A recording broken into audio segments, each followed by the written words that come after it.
So hello friends, welcome to my channel. Friends, today I am going to show you how to do MRI fistulogram on GE 1.5 Tesla. Position of the patient is feet first. I have planned in body array 2-3. You have to give the position in body array 2-3. Okay, feet first. Always before starting the scan, you have to take a proper history of the patient and always keep a avian marker on the site of discharge. So I am on the entry desk. First of all, you have to fill the patient data. From here, I will select my protocol,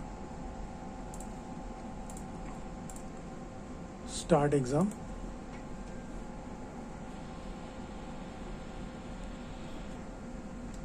Accept. First of all, you have to take a treatment localizer, then after you have to take the rest of the sequences. Here you can see I am selecting body area 2-3. Save RX. Feet first, you have to check over here. Supine position. Save. Treatment localizer.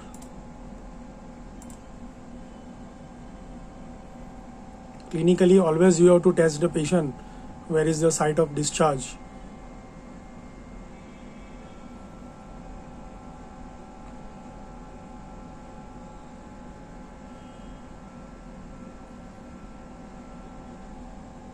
So here is the treatment localizer. I will again take a relocalize. You have to click on the second localizer and we will plan at the rectum area. Save RX. This is slightly a lengthy scan.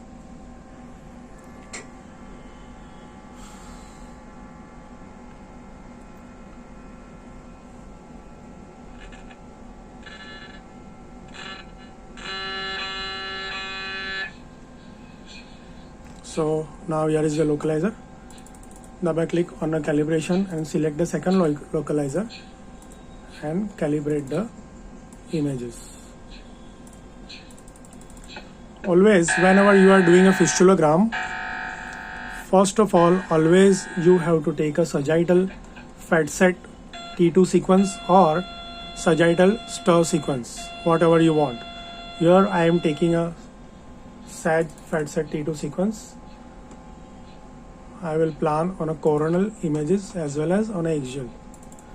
If you want a sag, you have to plan on a coronal and axials.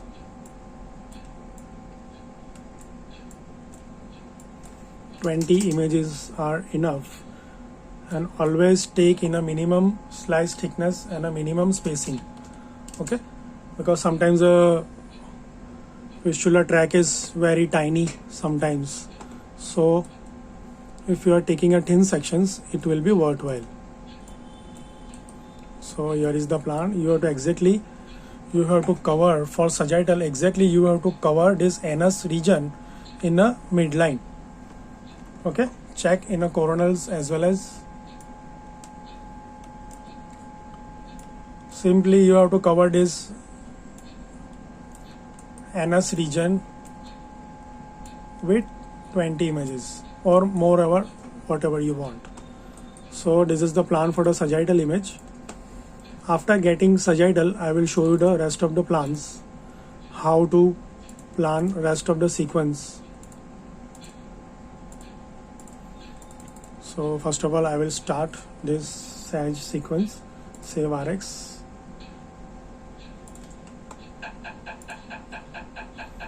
After getting sag, I will plan coronal and axial. Okay.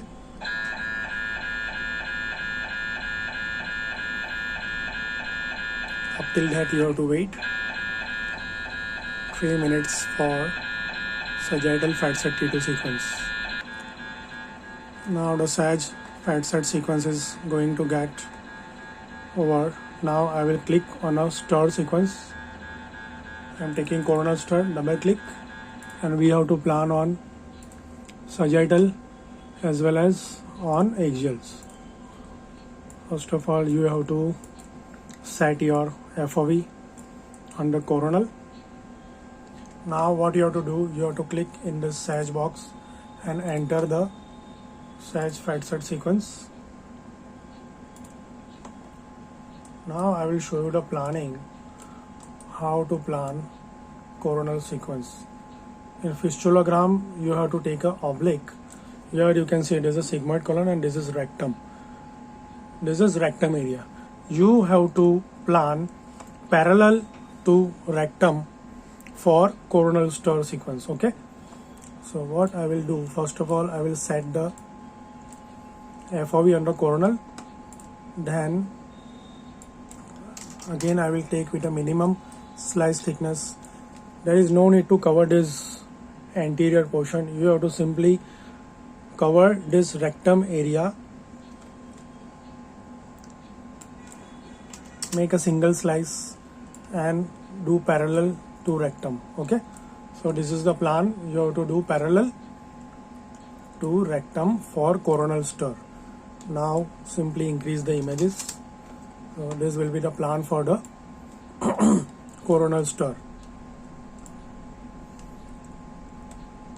Your patient is not having any discharge. There is a fissure type in a midline. I have checked the patient clinically before starting the scan. Patient is having a pain in a anus region and there is a fissure. So same, you have to correlate, just set the images on the eggshells. So this is the plan for the coronal stir sequence. Enter the shim.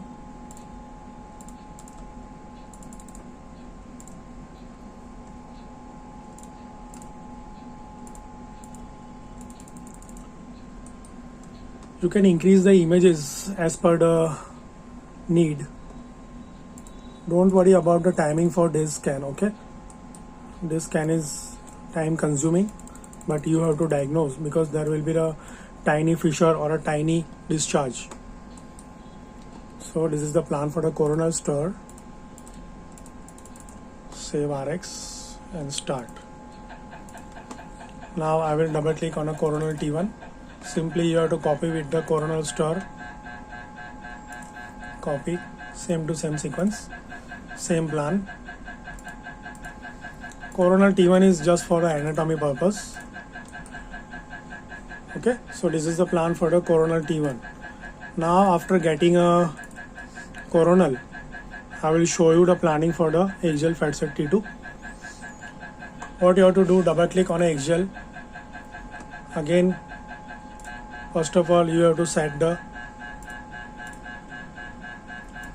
FOV on the axials.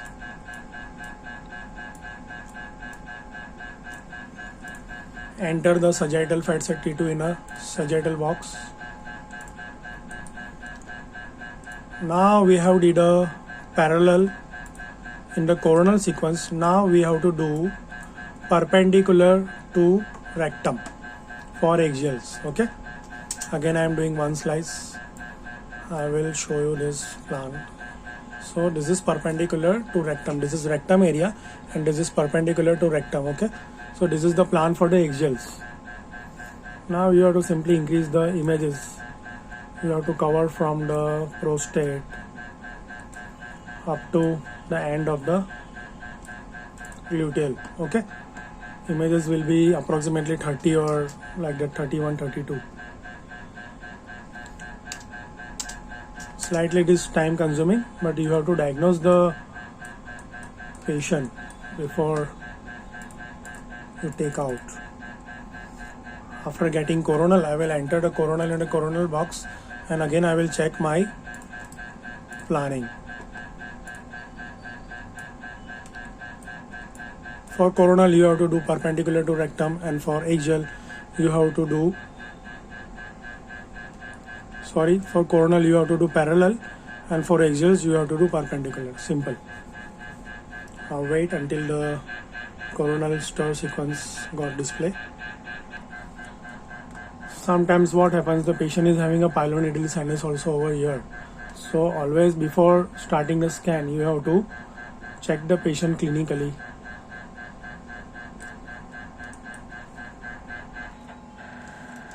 So you can see this is the coronal stir sequence.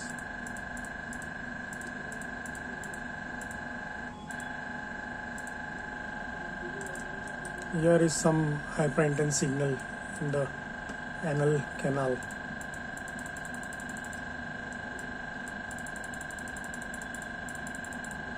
So this is coronal stir. Now I will single click on the coronal box and enter coronal stir in coronal box. Again, you have to just correlate your planning whether it's correct or not.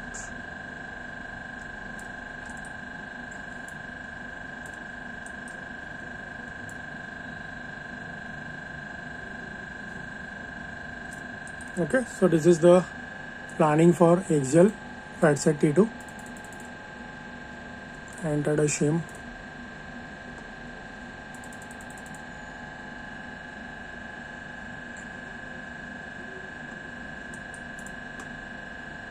Save RX. See, slice thickness is 3.5 and spacing is 0.5 and images are 32. Don't worry about the images and the timing. You have to just diagnose the patient. If there is a large abscess or something, at that time you can increase the spacing with less images, and at that time you can increase the slice thickness also. Okay, now save RX. Now wait until the images get display. Now you can check your avian marker in the T1 sequence. Here is the avian marker. Okay, tiny, you can see. I will show you. This is avian marker. Now simply you have to correlate this avian marker with the stir sequence,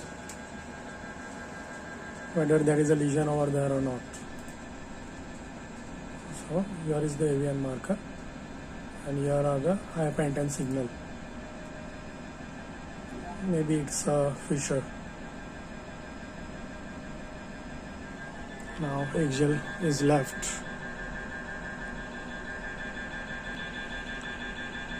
For diagnosis purpose, fistula is always marked as a clockwise, like you have to give numbering as a clock.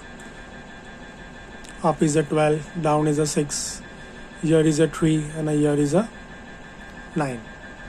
Always you have to mark as a clock.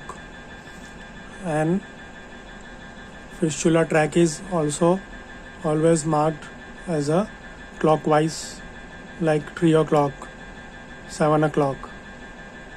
Fistula is given in a report like that.